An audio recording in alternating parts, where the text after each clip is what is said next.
Hey, Hello. hello. My name is Sandra Jennings, and welcome to Passion Speak, where we give those with a passion a platform to speak. Thank you for tuning in this evening. We broadcast every Thursday at 7:05 p.m. Eastern. Our goal is to inspire and enlighten our viewers. If you have seen us before, thank you for your loyalty. If this is your first time watching, thank you. Come back and be inspired by the stories of those who are passionate. If you are watching on YouTube, don't forget to hit the like and subscribe button. And wherever you're watching from, feel free to jump in the comments and say hello. We'll be sure to shout you out. So, my guest this evening is Tiffany Dionne, speaker, mentor, activist, and two-time author with a ton of five-star reviews on Amazon. Welcome, Tiffany. Thank you Hey, for having me. absolutely. I appreciate you coming on. I appreciate you sharing your passion with us. I want to show this is before we go into any, well, maybe I'll wait. Maybe I'll just wait a minute. Okay. So, Okay, we can wait. um, I'll just wait. I get ahead of myself because I get excited. I've heard your story, bits and pieces. I've not fully read the book, but I've read bits and pieces, and I was moved to tears and a lot because I can reflect, Oh, thank really you. understand.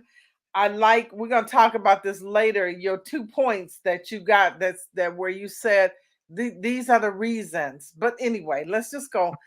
Tell us a little something about yourself that we don't know. Like, I don't know where you grew up, where you're from, where you living now. Do you have family? What's up? Sure. Sure. So first of all, I'll share with you guys that I am a mom, I'm a mentor, I'm a cosmetologist, I'm an author, I'm a whole bunch of things. I'm a consummate entrepreneur, but I'm also a survivor. I'm a survivor of domestic violence, of abuse, and the commercial sex industry, also known as sex trafficking. So, yep, and that happened right here in Grand Rapids, Michigan, which is where I'm from. And I am a survivor. I'm here today and telling my story.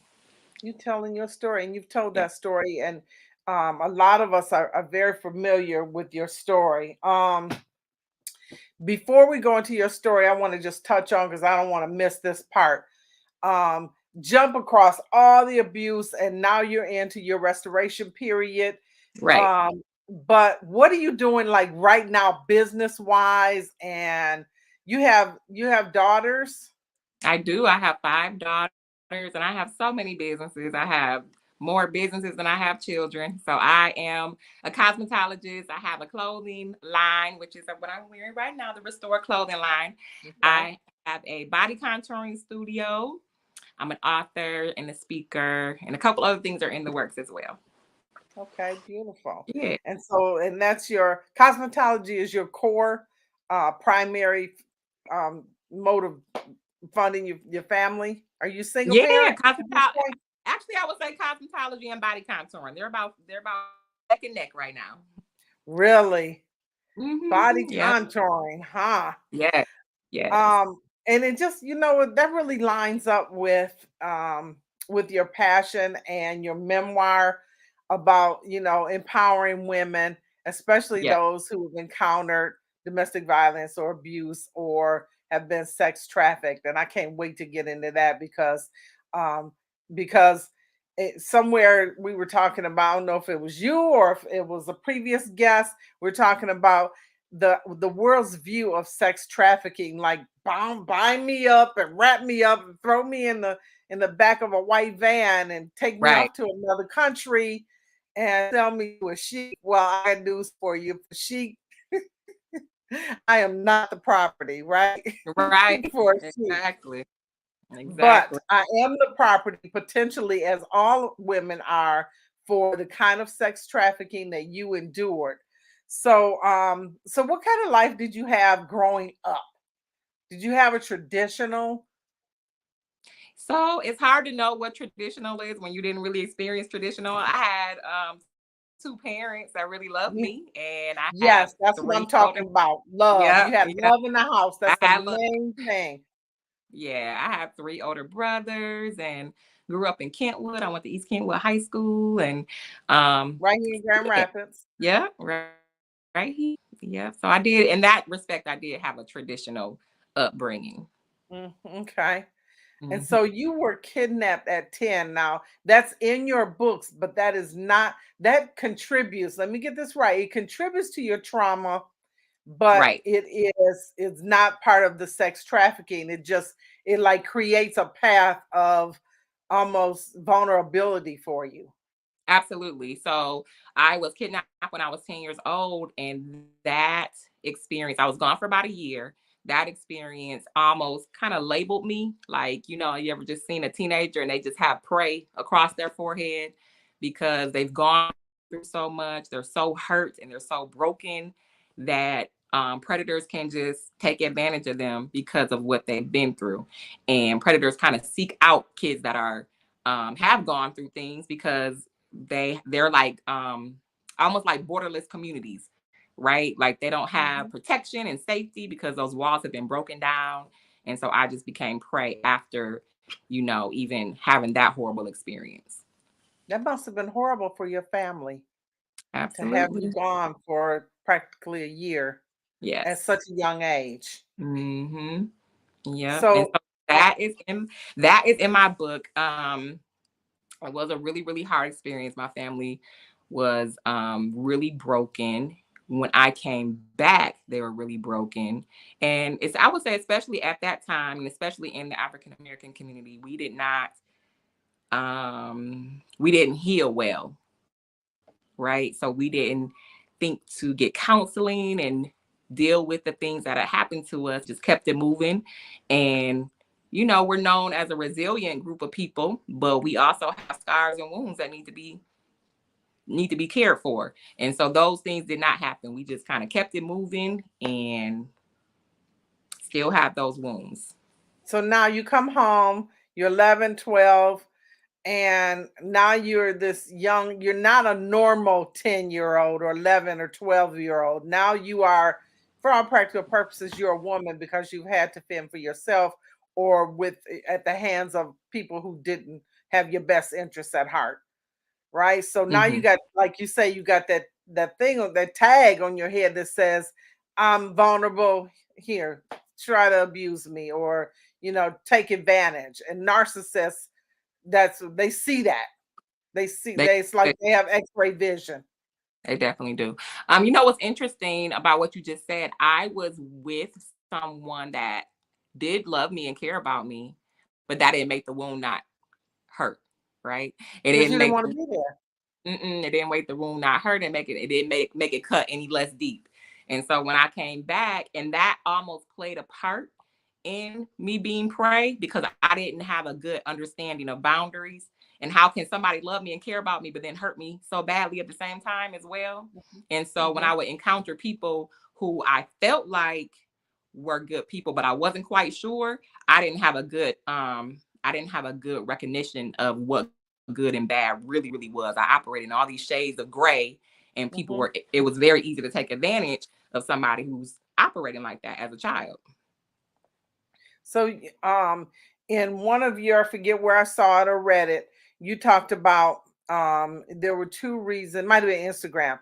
There were two reasons why you felt you made prey, like animal attraction kind of things, and one of them was because of past trauma. So we already know you're 11 years old. You're in a culture, the Black community. We didn't necessarily embrace therapy Hmm. like we're doing today. And your second reason was first one was trauma. The second one was, what was it? Totally lost my train of thought. I don't Uh, know because I thought a lot of them every now and then, you just but I would mentioned say, it. You, what's that? you just mentioned it. You said past trauma that had not been healed. And then Hmm. boundaries. Yes, Talk yes, about boundaries. a lack of boundaries. So, when somebody does something to you, imagine like a fortress, right?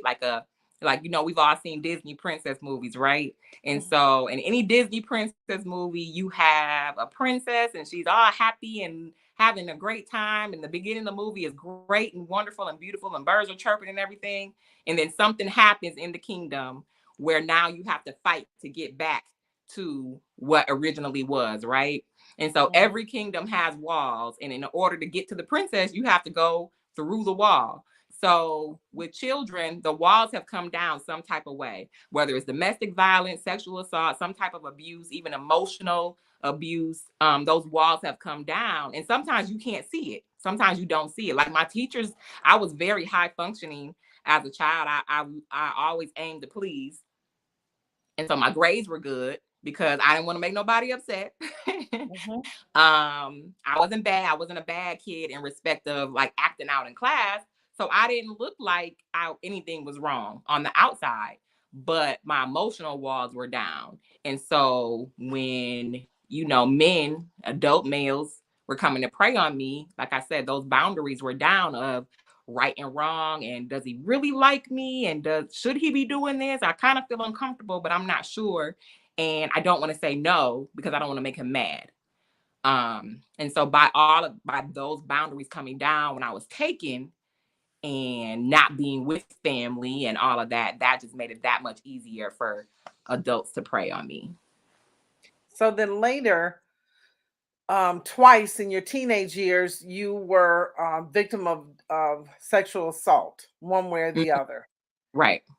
And so this was another way for you to basically destroy your boundaries. Like, Oh yeah. if people spoke to you or touched you inappropriately, it was okay because you ain't had no boundaries, Yep, and it didn't right? feel okay, but you know what? I didn't want to rock the boat. I didn't want to further hurt my family because they had already been through enough. I was constantly thinking about the burden that I would put on somebody else.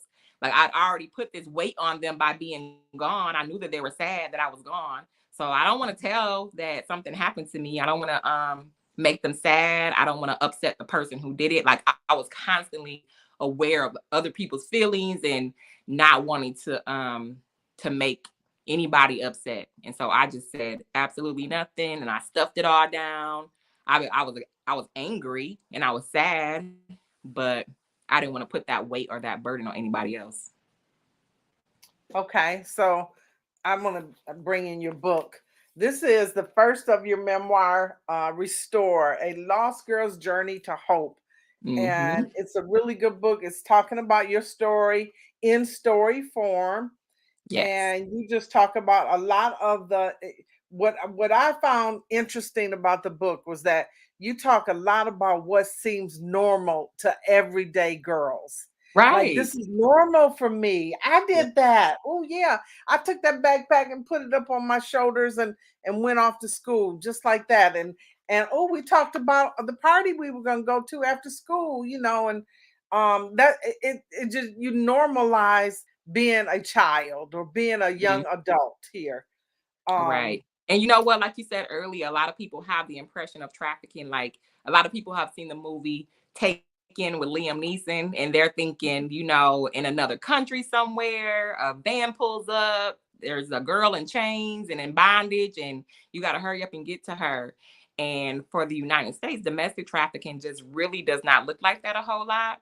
What it looks like more often than not is your neighbor who you might think is kind of fast, or the girl that's walking down the street and she always be with boys, and you like, why she act like that, and your little cousin. It does not look like somebody getting taken. I actually taken, but being taken led to me, those boundaries being down more than anything else. It was a horrible experience, absolutely, but the reason that I was able to be trafficked was because of those boundaries being down and men just being able to talk crazy to me and me being manipulated.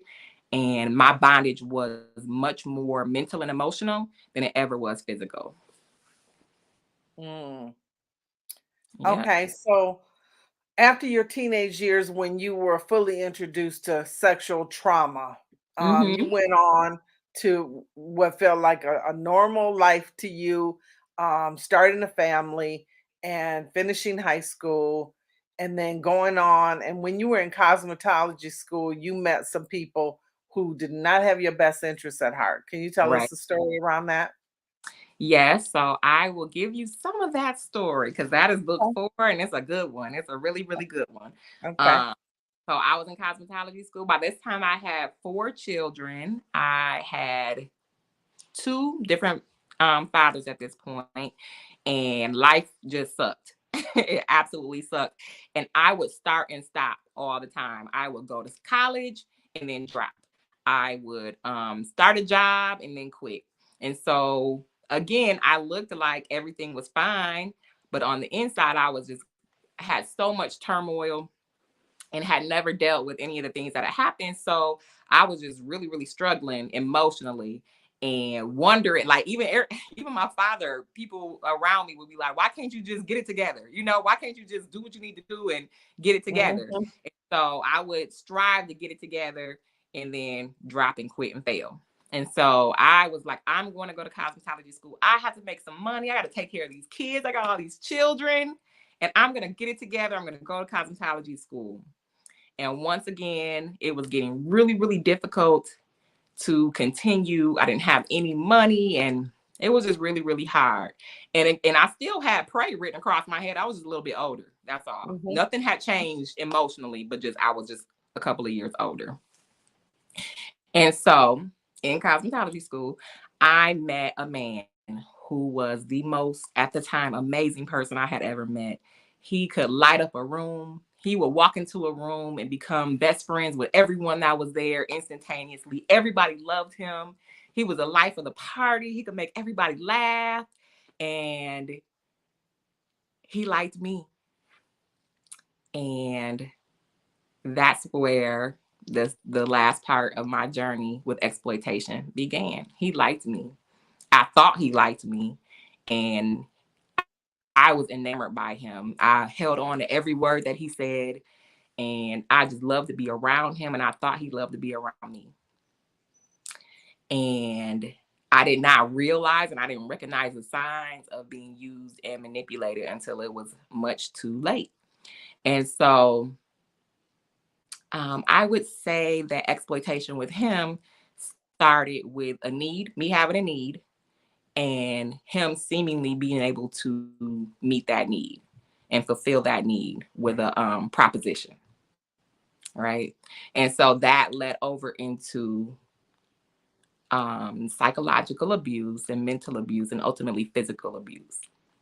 And to the point to where I didn't recognize myself. My friends didn't recognize me. My family didn't recognize me at all. And I was just doing things at his bidding that I would never in a million years have thought what happened to me. So that's how it started. It started in school. Okay, It started in question school. for you. Mm-hmm. How were your children protected? Were you first, I guess, were you able to protect your children during this time of the psychological abuse? No, nope. Um, and you already said that family started commenting, when you gonna get us together. So they were noticing that something wasn't right with you, right? Yep. Yep. And so just like the cycle of domestic violence, it mimics exploitation mimics that as well. So I was pulling away, and he was making it very uncomfortable for me to be around anybody that would speak to what was happening. I almost had a whole new different set of friends overnight. And the people that I was around was pretty much women who were being exploited as well. I really wasn't around my old friends or family members or anybody. I didn't see them on a regular basis at all. And when I did see them, it would be for such a short period of time that they couldn't really figure out what exactly was happening. They just knew something was wrong.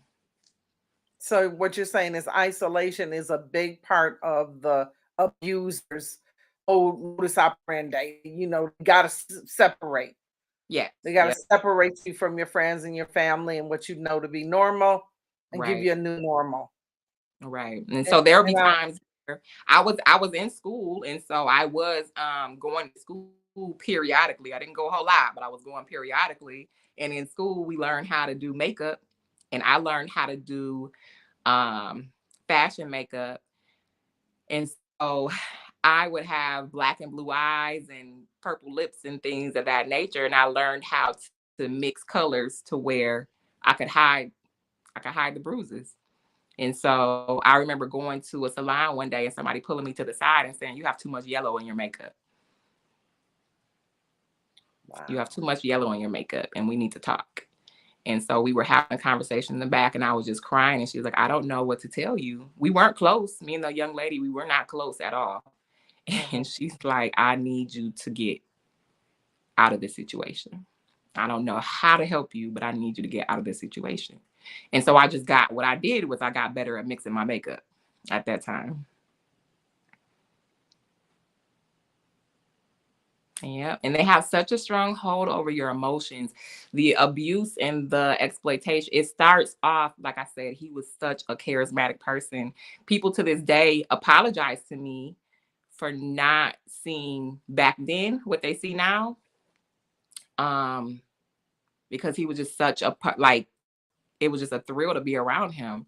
So anytime I would speak up and say something or get frustrated or want to leave, the people that were closest to us would be like, "Oh, why are you? He's such a great person," and they really thought he was a good guy.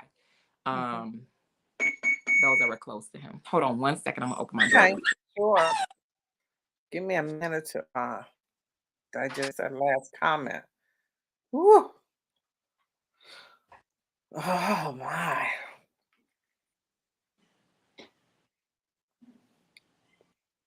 This is Passion Speak. We're waiting for Tiffany. She is living life like all of us do, and she had to answer a doorbell. So she'll be back in just a moment. And All right. so I was talking while you were gone. I was gonna say, so we were talking about your abuser and we were talking about what you were going through, and I was really stuck, I think, at the comment about instead of you getting loose from your oppressor, you just upped your makeup and it just and learned how to camouflage it basically.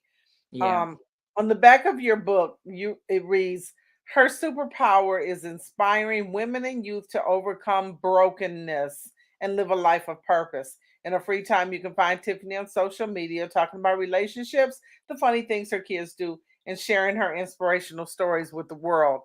Um, so your superpower is talking to us about being broken. I want to ask, I don't want to skim over the abuse part, but I also don't want to trigger you because you trigger Yeah. me. I'm like, oh man, I and know. I I don't get want it. to be I up there get it. crying. It's a new day. It's a new day.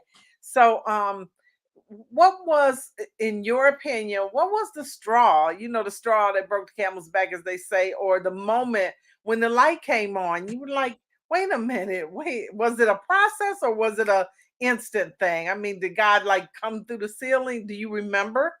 I do. It was definitely a process. It was a lot of things that were leading up to that point. But I will tell you, for me, and this is not everyone's story, but for me, I was in relationship with my trafficker. I was with the relationship with the person who exploited me. So I was with him all the time. We were around each other all the time. And so the last time um there was a physical altercation in my home. It was maybe like 1 or 2 o'clock in the morning, and my children called the police.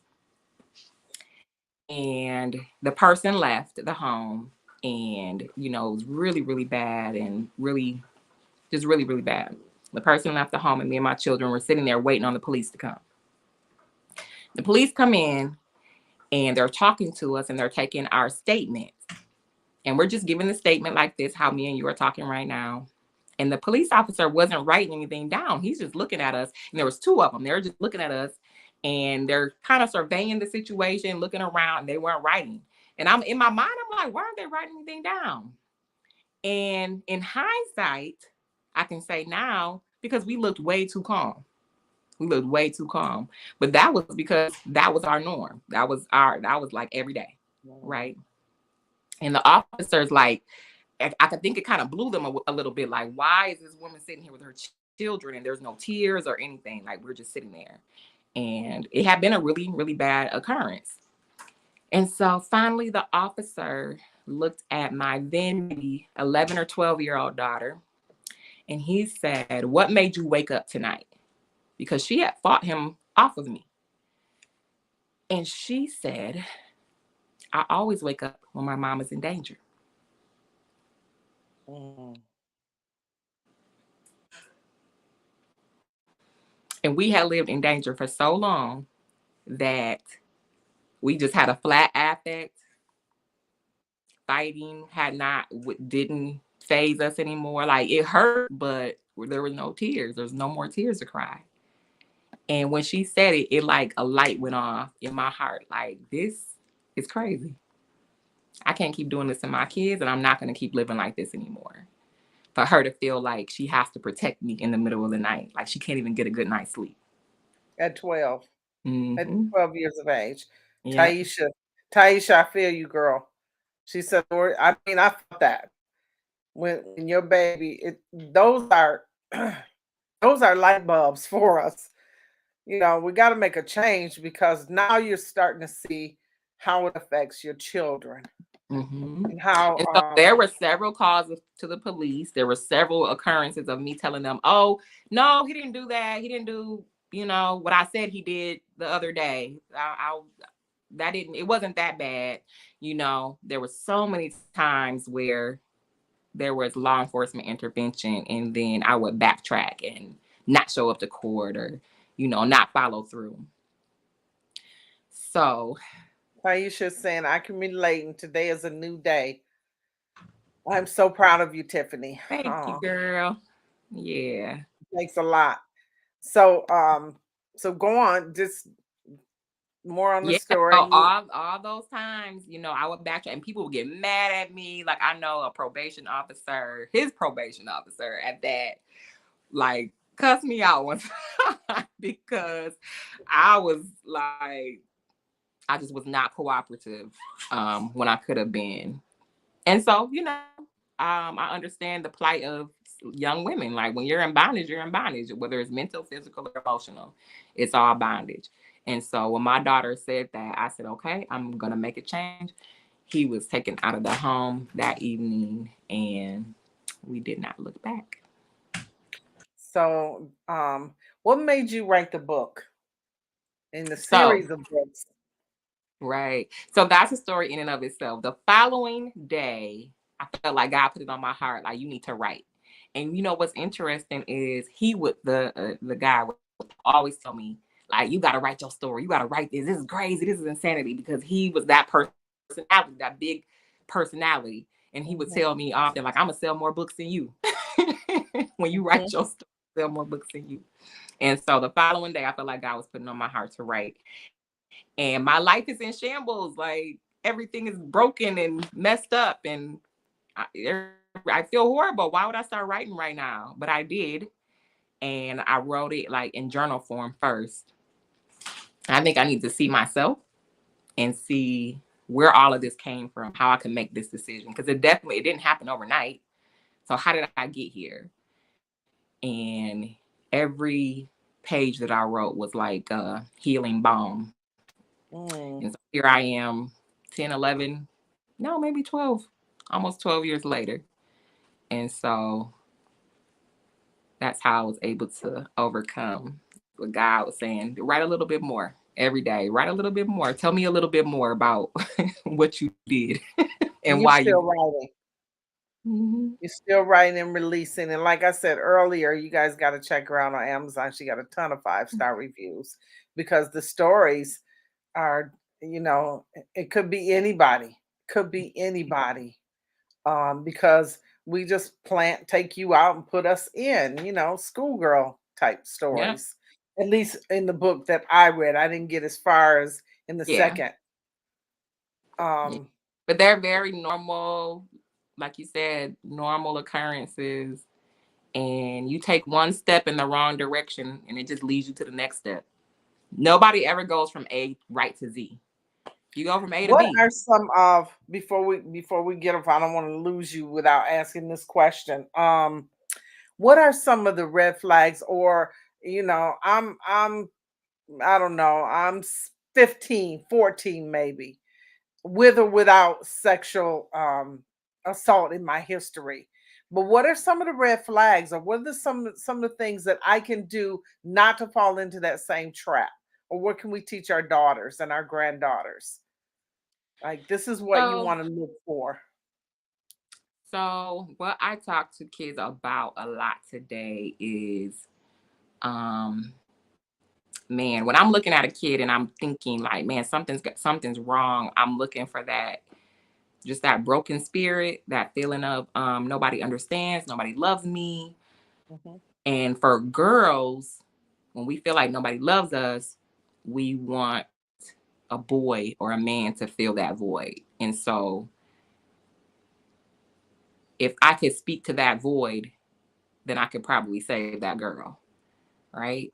And Mhm. so for parents, what you want to look at right now, like it was different, when I was younger, but what you want to look at right now is their social media. Because again, most traffickers are not taking girls off of the street. They're inboxing them in their inbox. They're inboxing them and they're telling them how beautiful they are. And they're just starting a conversation. And then maybe they're grooming them. And maybe 3, 4 weeks later, even a month or two later, they're like, hey, meet me at the mall. And once you got Very her to, patient.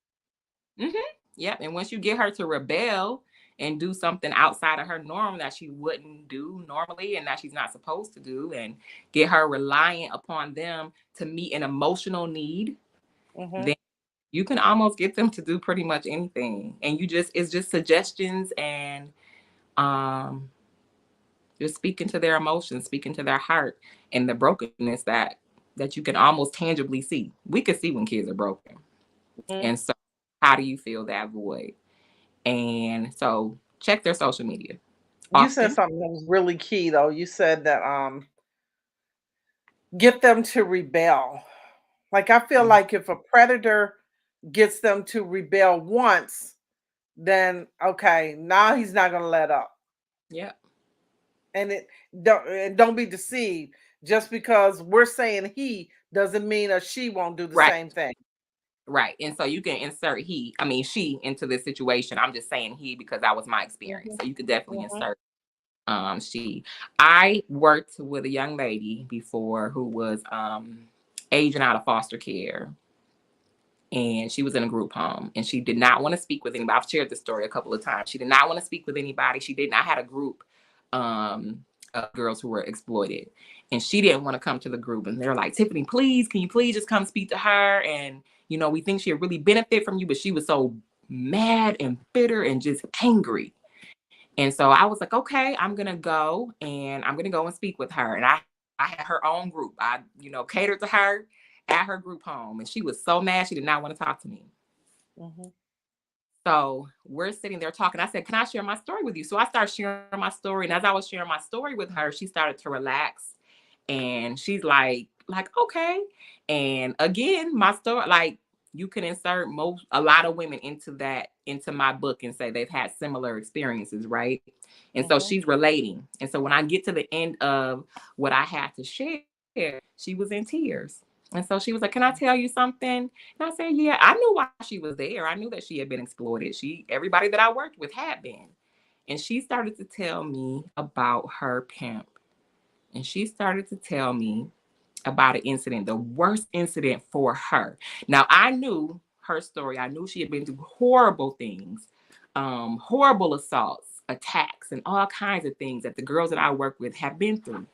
But the worst thing for her was being on the track or the blade, as they called it, and her being out working and walking into a restaurant. They would take their money to the pimps at Jack in the Box. I was in California, so there was Jack in the Box.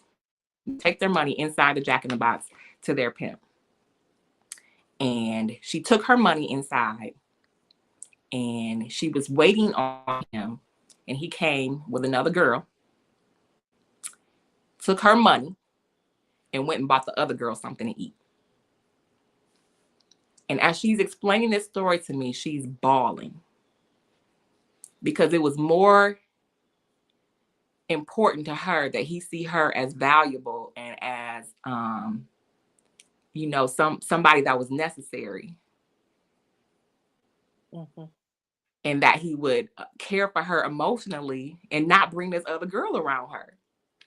And it hurt her so bad that he used her money that she had by by being exploited on this other girl, this other new girl that could ultimately, in her mind, take her place. And this is a child. She'd been beaten. She'd had all these horrible things done to her. And all she wanted him to do was care about her. Elisa Carter said this is good information. Thank you for watching, Elisa. It is very good information. We need reminding. For those of us who know it, we need reminding how to watch for things and how to counsel our young girls and Right. boys for that matter. If you meet a child's emotional needs, you can save them from all kinds of potential trauma. That's key. That's key. I want to say that again. Say that again. I said, You if you meet meet their a child's emotional. emotional needs, you can save them from all kinds of trauma. Yeah. Wow. That's huge. That's huge for me because um they're crying out. They just want, they want attention. They want to be They have loved. emotional needs. Mm-hmm. Wow. Um this has been really good.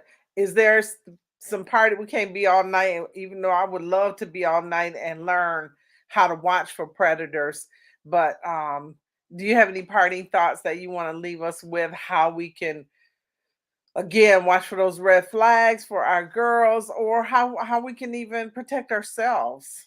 Yep. So, you want to check their social media, check their phones often, and just build bridges with them. It shouldn't always be like just discipline, discipline, discipline. Like build bridges and have open lines of communication. And when those lines are open, still, like I'm checking your phone because I care about you, not because I don't trust them, not necessarily you. Mhm.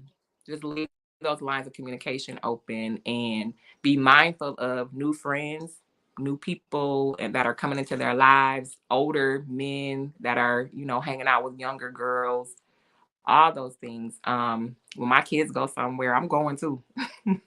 I'm going You calling inside my mom. parents. Yes. Who are these people? So I Who have are a these people? question. What's my question? So I lost my train of thought. Anyway, I guess what can you if you know that your child is prey, what can you do? On all you can handle is the communication side. Most of the time you can't stop the prey from entering their life, because it just comes from too many directions. Mhm. But what can you say to empower your kids? Like, can you enlighten them? Can you say, yeah, this guy that was in your inbox, he don't mean you no good. Well, the kids, they're not gonna feel that. Yeah. I I mean, tell what my can kids I tell my kids stories all the time. Buy them my books. Look for different books. Like I said, build bridges, build ways to start conversation. In the morning, I just like present different scenarios to my kids. Like, hey, what would you do if this crazy thing happened? Or what do you think about this? What do you think about this type of relationship? Do you think it's cool to date somebody that's 5 years older? Or I just bring up different scenarios so we can start a conversation. I listen to podcasts and ask them questions based upon the podcast. And then we got to be comfortable with counseling as well. We have to be Paris comfortable wants to with know, would you suggest treating sons the same way you treat daughters? in terms of the red flags. Yep. Yep. If you feel like your child is prey, then I suggest that you find a local counselor and do family counseling as well as individual counseling, so you can get to the core of what's bothering them. Maybe sometimes they don't feel comfortable enough to share, or maybe that line of communication hasn't always been open, but you can always start. You got to start somewhere. Hmm. You got to start somewhere. So start now. So thank you, Paris, for chiming in. So basically, what you're saying, and can I just switch gears real quick and just Mhm. focus on what's been going on in our communities nationwide? That same advice that you said about opening up those lines of communication can be applied to children going through other stuff, like the child in Texas, right? Yep, absolutely. I just want to put that out there because I think communication is powerful. Not that his mom could have stopped it, Right. But she may have. We'll never know. But talk to your kids and why you just got. I think we have to be present, a little more present. I don't know. I was gonna let's go back. I was gonna ask you about role playing, and it sounds like you interject a little bit of role playing in with your communication with your kids, right? I do. I do. I was Hmm. picking up on that. Like I'll be the predator and you be the prey. Right. I'm And like, what if somebody asks you this? What if somebody asks you, you know that saying where you do something strange for a little bit of change? But that's that's real talk though. Like if you really, really, really like somebody, what if they mhm, asked you to do whatever small thing, but it's just against the rules? Right? You gotta start somewhere. They start somewhere. They start small. mhm. What's small? Okay. What small thing you got a new boyfriend that you're not supposed to have, and he know good and well you're not supposed to be dating. Your mama said no, and he asked you to sneak out or whatever small thing that he asked you to do, and now, okay, now he asked you to do something a little bit bigger and a little bit bigger. Well, at what point do you stop and go tell your mama, like this is not okay, or a trusted teacher, Mhm. or whatever? Like we have to have that hard conversations with our kids and look for the cracks in the foundation. Like it's hard. Excellent. It's hard to say like I messed up as a parent. It's hard. But I Yeah. know No, I know there was no, a whole lot of years where I was messing up. And there was but a no, whole lot you know, where I always say nobody wrote the book on parenting. It's the hardest Mhm. job in the world. And we make some left turns when we should have went right. And it doesn't end, we get a result we don't want, but still, um, we still love our kids and we want the best for them. Right. So, A whole lot of apologizing and I messed up and this is how we gonna do it well, now. mhm. I appreciate you, Tiffany. Again, I check them 5 stars on Amazon. We're talking with Tiffany Dionne. She's a warrior, princess warrior, teaching us about sex trafficking is not necessarily what you think. Pick up the book. Tiffany, we appreciate your time. And all of you who watch, we appreciate your time. And we love you guys for watching. Thank you. Thank Appreciate you. you. Thank you for having me. Sure.